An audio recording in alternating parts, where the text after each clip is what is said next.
UP के CM देंगे 12 विकास परियोजनाओं की सौगात, राजकीय मेडिकल कॉलेज का भी करेंगे शिलान्यास। आर्यन खान अपनी हाजिरी लगाने पहुंचे एनसीबी के दफ्तर, करीब 78 मिनट तक चली एनसीबी से मुलाकात। यूपी बिहार के लोगों ने दिल्ली में उठाया राशन कार्ड योजना का लाभ, मध्य प्रदेश तीसरे तो हरियाणा रहा चौथे स्थान पर। दुनिया का पहला पूर्ण और सौर ऊर्जा हवाई अड्डा कोच्चि इंटरनेशनल एयरपोर्ट एक और कीर्तिमान करेगा स्थापित, 14 मिलियन यूनिट बिजली होगी पैदा। एशियाई देशों ने भारत का न्योता किया स्वीकार, पाकिस्तान और चीन पर अभी भी है संशय बरकरार। मुख्यमंत्री योगी आदित्यनाथ शनिवार को एक जिला एक मेडिकल कॉलेज कार्यक्रम के दौरान जहां 280 करोड़ से निर्मित होने वाले राजकीय मेडिकल कॉलेज का शिलान्यास करेंगे, वहीं 109 करोड़ रुपए की 12 विकास योजनाओं का लोकार्पण व शिलान्यास भी करेंगे। जिलाधिकारी सुनील कुमार वर्मा ने बताया कि मुख्यमंत्री औरैया जिले में 280 करोड़ रुपए की लागत से बनाए जा रहे राजकीय मेडिकल कॉलेज का शिलान्यास करेंगे, जिसमें राजकीय मेडिकल कॉलेज में प्रशासनिक ब्लॉक, एकेडमिक ब्लॉक, 500 बेड का चिकित्सालय, शैक्षणिक सत्र 2022 से 23 से एमबीबीएस की 100 सीटों पर प्रवेश के अलावा लाइब्रेरी, मल्टीपर्पज़ हॉल और जिम, 460 क्षमता का छात्रावास, आवासीय भवन के अलावा प्लेग्राउंड का निर्माण शामिल है। बता दें कि ककोर मुख्यालय स्थित तिरंगा मैदान में दोपहर 12:30 बजे आयोजित होने वाले सीएम के इस कार्यक्रम में कृषि राज्य मंत्री लाखन सिंह राजपूत, सांसद इटावा डॉक्टर रामशंकर कठेरिया, सांसद कन्नौज सुब्रत पाठक, राज्यसभा सांसद गीता शाक्य, विधुना विधायक विनय शाक्य भी मौजूद रहेंगे। क्रूज ड्रग्स केस में जमानत मिलने के बाद आर्यन खान शुक्रवार को एनसीबी के दफ्तर पहुंचकर हाजिरी लगाने आर्यन के साथ उनके बॉडीगार्ड रवि सिंह भी उनके साथ थे। आर्यन दोपहर 12:12 पर वहां आए और 1:30 बजे वहां से निकले। बता दें कि वकील आधे घंटे पहले ही एनसीबी के दफ्तर में पहुंच गए थे। वहां एनसीबी के जोनल अधिकारी समीर वानखेड़े भी मौजूद थे। उनकी उपस्थिति में आर्यन खान ने अपने वकील के साथ एनसीबी की डायरी में अपनी अटेंडेंस लगाई। बता दें कि आर्यन से किसी तरह की कोई पूछताछ नहीं की गई। आर्यन के वहां से निकलते ही मुनमुन धमीचा और अरबाज मर्चेंट एनसीबी ऑफिस पहुंचे और वो वहां से करीब 3:30 बजे निकले। आर्यन को बॉम्बे हाई कोर्ट ने 14 शर्तों पर जमानत दी है, जिसमें एक शर्त यह भी है कि हर शुक्रवार को दोपहर 11 से 2 बजे के बीच एनसीबी ऑफिस पहुंचकर उन्हें हाजिरी लगानी होगी। आर्यन खान 30 अक्टूबर को जेल से बाहर आए थे। एक देश एक राशन कार्ड योजना के तहत दिल्ली में 87% ऐसे लोगों ने राशन प्राप्त किया है जो यूपी और बिहार के थे। इसका खुलासा खाद्य और नागरिक आपूर्ति विभाग द्वारा उपलब्ध कराए गए आंकड़ों से हुआ है। आंकड़ों के अनुसार अगस्त से 25 अक्टूबर के बीच दिल्ली में 1,78,850 बाहरी लोगों ने राशन प्राप्त किया है। ये सभी लोग दिल्ली के मूल निवासी न होकर किसी अन्य राज्य के निवासी थे। योजना के तहत राशन कार्ड धारक देश के किसी भी राशन कोर्ट से अपना मासिक अनाज प्राप्त कर सकता है। दिल्ली में जिन 1,78,850 बाहरी राज्यों के लोगों को राशन वितरित किया गया है, उनमें 1,55,715 लोग यूपी और बिहार के थे। इसमें 78,195 लोग बिहार से थे तो 77,520 लोग उत्तर प्रदेश के थे। दिल्ली सरकार ने इसी साल जुलाई में केंद्र की इस योजना को लागू किया था। योजना के तहत राशन कार्ड धारक की पहचान और पात्रता को ईपीओएस मशीन द्वारा सत्यापित की जाती है, जो आधार कार्ड से लिंक होती है। दुनिया का पहला पूर्ण सौर ऊर्जा संचालित हवाई अड्डा कोच्चि इंटरनेशनल एयरपोर्ट एक और कीर्तिमान स्थापित करने जा रहा है। जानकारी के तहत यह एयरपोर्ट खुद की पनबिजली परियोजना शुरू करने जा रहा है। इस परियोजना की शुरुआत शनिवार को होगी। इस परियोजना के तहत एयरपोर्ट का लक्ष्य कोझिकोड के पास अरिप्पारा में अपने संयंत्र से केएसईबी ग्रिड को बिजली प्रदान करना है। अनुमान है कि इस जल विद्युत संयंत्र से हर साल 14 मिलियन यूनिट बिजली का उत्पादन होगा। आज 11 बजे केरल के मुख्यमंत्री पिनाराई विजयन इस संयंत्र का उद्घाटन करेंगे। एक आधिकारिक बयान में बताया गया कि 5 एकड़ जमीन पर बनी इस परियोजना की लागत करीब 52 करोड़ रुपए है। अनुमान है कि यह संयंत्र साल में 130 दिनों तक पूरी क्षमता के साथ चालू हो सकता है। अधिकारियों ने बताया कि लोड स्वीकृत और अस्वीकृत के समय पानी के प्रवाह को नियंत्रित करने के लिए एक सर्ज टैंक का निर्माण किया गया है। उन्होंने बताया कि 2.25 मेगावाट क्षमता की 2 मशीनें द्वारा यह संचालित होगा। यह कुल 4.5 मेगावाट क्षमता को स्थापित करेगा। अफगानिस्तान में तालिबान सरकार बनने के बाद से अमेरिका, रूस और चीन जैसे कई बड़े देशों की बैठक लगातार जारी है।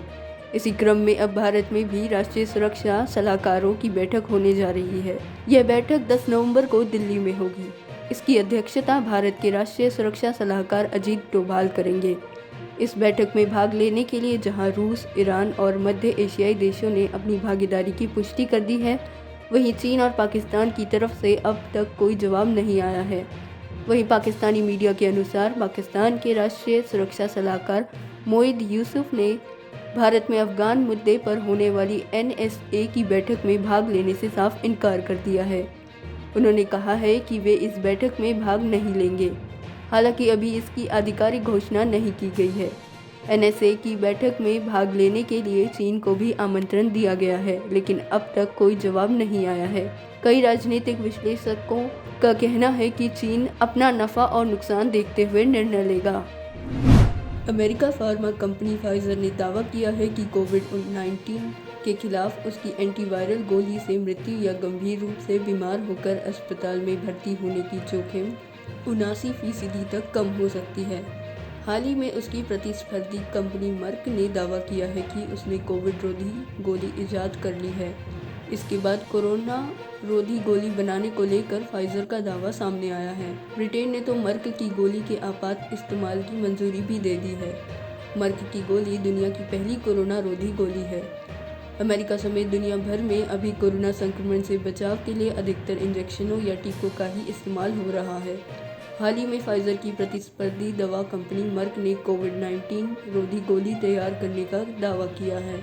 फाइजर ने मर्क की टैबलेट मोलनुपिरवीर की तुलना में अपनी गोली के ज़्यादा असरकारक होने का दावा किया है।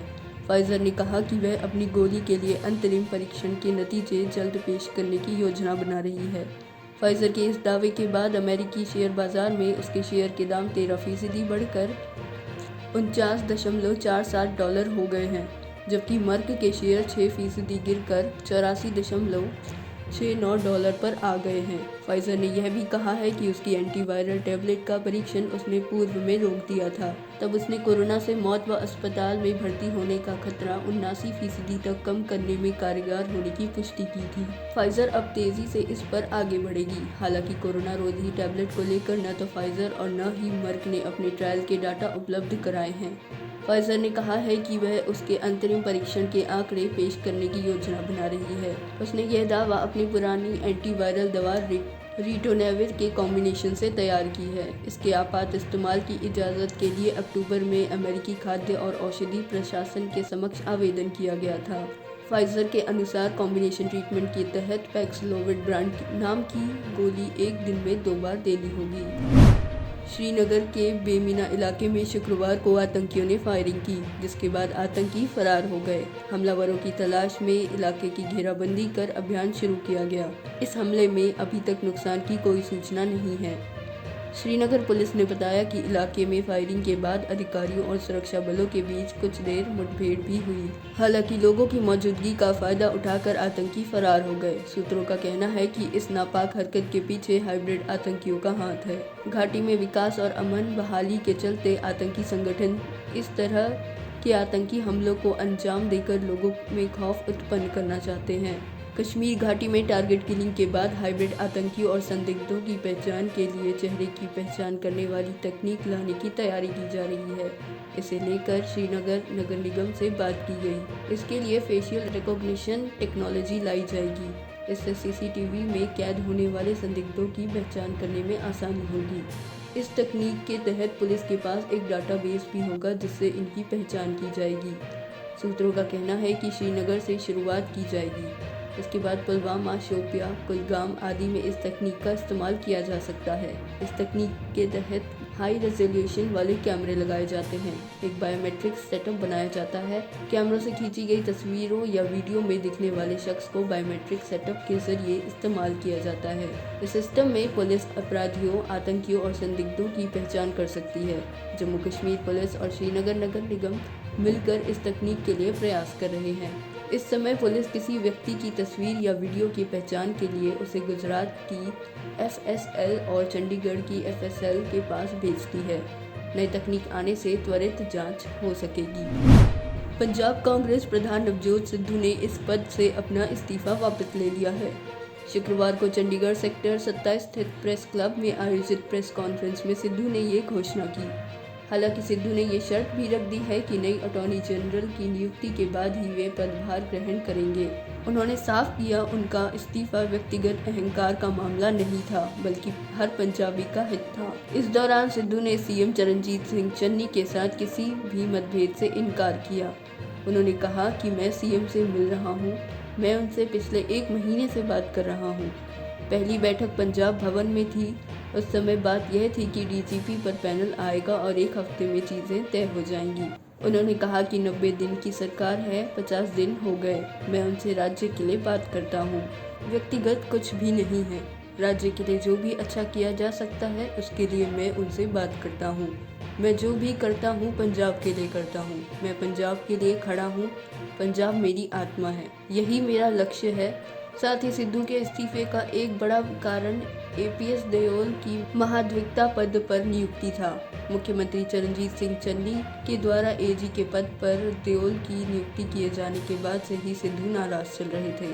1 नवंबर को ही APS देओल ने पंजाब के एडवोकेट जनरल के पद से इस्तीफा दे दिया था। सिद्धू ने इसके पीछे दलील की थी कि बेअदबी मामले के खिलाफ देओल ने ही कोर्ट में पैरवी की थी। इसके अलावा उन्होंने पूर्व DGP सुमेध सिंह सैनी का केस भी लड़ा था। इन दोनों मामलों को लेकर पहले भी नवजोत सिंह सिद्धू पूर्व मुख्यमंत्री कैप्टन अमरिंदर सिंह की सरकार पर हमला बोलते रहे हैं। वहीं देओल की AG पद पर नियुक्ति का विपक्षी दलों ने भी जोरदार विरोध किया था। दरअसल एडवोकेट देओल पंजाब सरकार के खिलाफ कई महत्वपूर्ण केसों की पैरवी कर रहे हैं, जिनमें बेअदबी मामले में पूर्व DGP सुमेध सैनी और परम्पराज उमरा नंगल का केस भी शामिल है। आय से अधिक संपत्ति के मामले में भी देओल सुमेध सैनी के वकील हैं और उन्होंने ही हाईकोर्ट में पंजाब सरकार की आपत्तियों का खारिज करते हुए सैनी के खिलाफ जारी कार्रवाई पर 2022 के चुनाव तक रोक लगवाई है। मुख्यमंत्री योगी आदित्यनाथ शुक्रवार को आजमगढ़ के आजम बांध पहुंचे। इस दौरान मुख्यमंत्री ने कहा कि आने वाले समय में आजमगढ़ पूर्वांचल के विकास का केंद्र बनेगा। 13 नवंबर को राज्य विश्वविद्यालय का शिलान्यास किया जाएगा। उन्होंने बताया कि बहुत जल्द ही पूर्वांचल एक्सप्रेसवे का लोकार्पण किया जाएगा। साथ ही बताया कि आजमगढ़ वासियों को जल्द ही मंदूरी हवाई अड्डे की सौगात मिलेगी, जिससे लोगों को आवागमन में सहूलियत होगी। मुख्यमंत्री योगी आदित्यनाथ का हेलीकॉप्टर शुक्रवार को करीब 2:10 पर आजम बांध में उतरा। इस दौरान उन्होंने गृह मंत्री अमित शाह के होने वाले कार्यक्रम को लेकर अधिकारियों संग समीक्षा बैठक की। करीब 1 घंटे तक उन्होंने समीक्षा बैठक की। इस दौरान उन्होंने बताया कि पूर्वांचल एक्सप्रेसवे का कार्य लगभग अंतिम दौर पर चल रहा है। इसी माह पूर्वांचल एक्सप्रेसवे का लोकार्पण किया जाएगा। पूर्वांचल एक्सप्रेसवे बनाने से यहाँ के लोगों का विकास होगा, लोगों को रोजगार भी मिलेगा, औद्योगिक गलियारे बनाए जाएंगे, साथ ही इंडस्ट्रियल पार्क भी स्थापित किए जाएंगे। मीडिया से बात करते हुए मुख्यमंत्री ने इशारों में पूर्व की सरकारों पर तंज कसा। उन्होंने कहा कि एक समय था जब आजमगढ़ के लोगों को अन्य प्रदेशों में रहने के लिए कमरे नहीं मिलते थे। आज के दिन वह स्थितियां नहीं हैं। आने वाले दिनों में आजमगढ़ पूर्वांचल के विकास का केंद्र होगा। उन्होंने बताया कि जनपद वासियों की मांग भी बहुत जल्द ही पूरी होगी, जिससे यहाँ के युवाओं को शिक्षा ग्रहण करने के लिए बाहर नहीं जाना पड़ेगा। 13 नवंबर को गृह मंत्री द्वारा राज्य विश्वविद्यालय का शिलान्यास किया जाएगा। उन्होंने बताया कि मंदूरी हवाई अड्डे का लोकार्पण भी बहुत जल्द ही किया जाएगा। क्रूज ड्रग्स केस में जमानत मिलने के बाद आर्यन खान शुक्रवार को NCB के दफ्तर पहुंचकर हाजिरी लगाने आर्यन के साथ उनके बॉडीगार्ड रवि सिंह भी उनके साथ थे। आर्यन दोपहर 12:12 पर वहां आए और 1:30 बजे वहां से निकले। बता दें कि वकील आधे घंटे पहले ही NCB के दफ्तर में पहुंच गए थे। वहां NCB के जोनल अधिकारी समीर वानखेड़े भी मौजूद थे। उनकी उपस्थिति में आर्यन खान ने अपने वकील के साथ NCB की डायरी में अपनी अटेंडेंस लगाई। बता दें कि आर्यन से किसी तरह की कोई पूछताछ नहीं की गई। आर्यन के वहां से निकलते ही मुनमुन धमीचा और अरबाज मर्चेंट NCB ऑफिस पहुंचे और वो वहां से करीब 3:30 बजे निकले। आर्यन को बॉम्बे हाई कोर्ट ने 14 शर्तों पर जमानत दी है। जिसमें एक शर्त यह भी है कि हर शुक्रवार को दोपहर 11 से 2 बजे के बीच एनसीबी ऑफिस पहुंचकर उन्हें हाजिरी लगानी होगी। आर्यन खान 30 अक्टूबर को जेल से बाहर आए थे। हिमाचल प्रदेश के रोहतांग और मनाली की ऊंची चोटियों पर शुक्रवार दोपहर बाद बर्फ के फाहे गिरे। रोहतांग दर्रा के साथ मनाली के Makarve, Shikarve, seven sister peak, Manali peak, Ladakhi peak, Patalsu peak, Dev Tibba, Hanuman Tibba, Shetidhar, Dashaur lake, Beas Kund, Baralacha और कुंजम दर्रा में हल्का हिमपात हुआ है। स्थानीय निवासी जय सिंह, रामलाल, प्रीतम सिंह, संतोष कुमार, प्रेमलाल तथा राजू ने कहा कि मनाली सहित पूरी ऊंची घाटी में सुबह शाम ठंड एकाएक बढ़ गई है। वहीं उपायुक्त कुल्लू आशुतोष गर्ग ने कहा कि सैलानी जिला के संवेदनशील इलाकों की ओर जाने से बचे। उधर शनिवार को राजधानी शिमला में मौसम साफ रहा। न्यूनतम तापमान में कमी आने से सुबह और शाम के समय मौसम में ठंडक रहेगी। प्रदेश में 6 से 9 नवंबर तक धूप खिली रहने की संभावना है। वहीं शुक्रवार को ऊना में अधिकतम तापमान 28.7, बिलासपुर में 27.0, सुंदरनगर में 26.7, कांगड़ा में 25.2, हमीरपुर में 25.1, चंबा में 24.2, नाहन में 23.6, सोलन में 23.5, धर्मशाला में 22.2, शिमला में 18.2, कल्पा में 15.6, डलहौजी में 12.6 और केलांग में 9.2 डिग्री सेल्सियस दर्ज किया गया। गुरुग्राम में खुले में नमाज के विवाद के बीच हिंदू संगठनों ने सेक्टर 12 चौक पर गोवर्धन पूजा की। ये वही स्थान है जहां हर शुक्रवार को जुम्मे की नमाज खुले मैदान में पढ़ी जा रही थी, लेकिन आज हिंदू संगठनों के गोवर्धन पूजा के तय कार्यक्रम के अनुसार यहां धूमधाम से गोवर्धन पूजन किया गया। वहीं पूजन के बाद अन्नकूट का प्रसाद भी वितरित किया गया। गोवर्धन पूजन में अलग अलग हिंदू संगठनों के पदाधिकारियों और बड़ी संख्या में लोगों ने हिस्सा लिया। कार्यक्रम में दिल्ली के पूर्व विधायक एवं भाजपा नेता कपिल मिश्रा भी शामिल हुए। इस मौके पर विश्व हिंदू परिषद के अंतर्राष्ट्रीय महामंत्री सुरेंद्र जैन, महावीर भारद्वाज, आर्य केंद्रीय सभा के कन्हैया लाल आर्य, पदमचंद आर्य, भाजपा के प्रदेश प्रवक्ता व करनी सेना के अध्यक्ष सूरजपाल अम्मू सहित कई नेताओं ने देश भर में हो रही खुले में नमाज का विरोध किया। इन लोगों ने कहा कि ये गुरुग्राम का विजय पर्व है और पूरे देश का संकल्प दिवस है। पूरे देश में अब ऐसी मुहिम की जरूरत है। गुरुग्राम ने यह पहल पहले ही कर दी है। अब देश के अन्य हिस्सों में भी इसे संकल्प के रूप में लेना होगा। कार्यक्रम के दौरान लगातार आतिशबाजी होती रही। लगभग 2 साल तक कोरोना के साए में गुजरने के बाद इस बार दिवाली का जोश पूरे देश में देखने को मिला। इस दिवाली लोगों ने जमकर खरीदारी की। इस मौके पर 1.25 लाख करोड़ रुपए का कारोबार हुआ, जो पिछले 10 वर्षों में रिकॉर्ड व्यापार आंकड़ा है। अखिल भारतीय व्यापार परिसंघ ने इसका दावा किया है।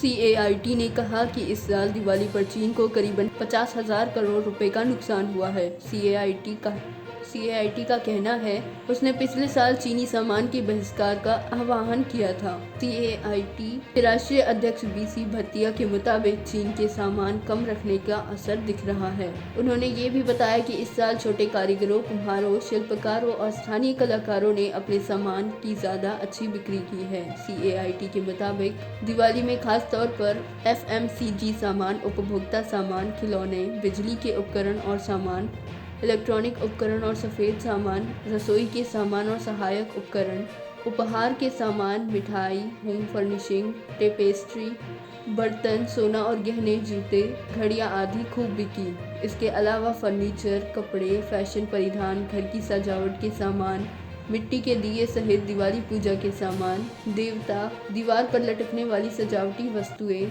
हस्तशिल्प के सामान, वस्त्र, शुभ लाभ वंदनवार, ओम जैसे सौभाग्य के प्रतीक, त्योहारी सीजन में घर की साज सज्जा आदि में जबरदस्त कारोबार हुआ है। दिल्ली सरकार ने राजधानी की परिवहन सेवा को बेहतर करने के लिए 190 नई बसों की खरीद को मंजूरी दी है। शुक्रवार को हुई कैबिनेट बैठक में दिल्ली सरकार ने निर्णय लिया कि राजधानी में DTC बसों का बेड़ा बढ़ाया जाएगा। इसके लिए इन नई बसों की खरीद का निर्णय लिया गया है। राजधानी को इन बसों के जल्द मिल जाने की उम्मीद है। इसके अलावा कोरोना से लड़ाई के लिए भी सरकार ने 1544 करोड़ रुपए की स्वीकृति दी है। बता दें कि दिल्ली सरकार लगातार राजधानी के परिवहन सेवाओं को बेहतर बनाने के लिए कदम उठा रही है।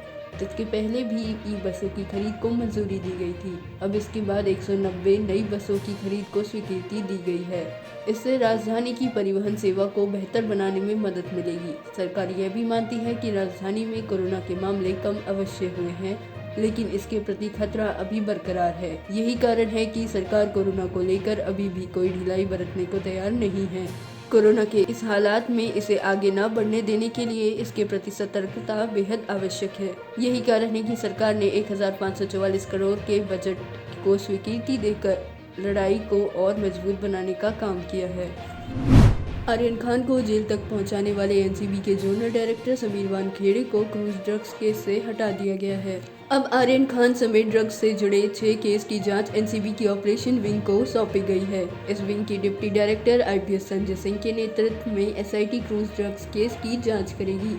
हालांकि वानखेड़े भी एनसीबी में बने रहेंगे। सूत्रों के मुताबिक वसूली समेत फर्जी कास्ट सर्टिफिकेट के आरोपों के बाद वानखेड़े पर कार्रवाई की तलवार लटक रही थी। एनसीबी के उच्च अधिकारी मामले की जांच भी कर रहे हैं। वहीं एनसीबी के साउथ वेस्टर्न रीजन के डिप्टी डीजी मुथा अशोक जैन ने कहा कि हमारे जोन में आर्यन समेत कुल 6 मामलों की जांच अब दिल्ली की टीम करेगी। बता दें कि एनसीबी के डीडीजी ज्ञानेश्वर सिंह भी इस केस की जांच के लिए सोमवार को दिल्ली से मुंबई रवाना होंगे। वहीं ड्रग्स केस की जांच से हटाने के बाद वानखेड़े ने कहा कि मुझे जांच से हटाया नहीं गया है। अदालत में मेरी रिट याचिका थी कि मामले की जांच किसी केंद्रीय एजेंसी से की जाए, इसलिए आर्यन मामले और समीर खान मामले की जांच दिल्ली एनसीबी की एसआईटी कर रही है। यह दिल्ली और मुंबई की एनसीबी टीमों के बीच एक कोऑर्डिनेशन है। वही है एनसीबी नेता और महाराष्ट्र सरकार में मंत्री नवाब मलिक ने वानखेड़े को ड्रग्स केस की जांच से हटाए जाने पर कहा, वानखेड़े को आर्यन समेत 5 केस से हटा दिया गया है। इस मामले में 26 केसों की जांच होनी चाहिए। ये तो सिर्फ शुरुआत है। सिस्टम को साफ करने के लिए कई कदम उठाए जाने की जरूरत है।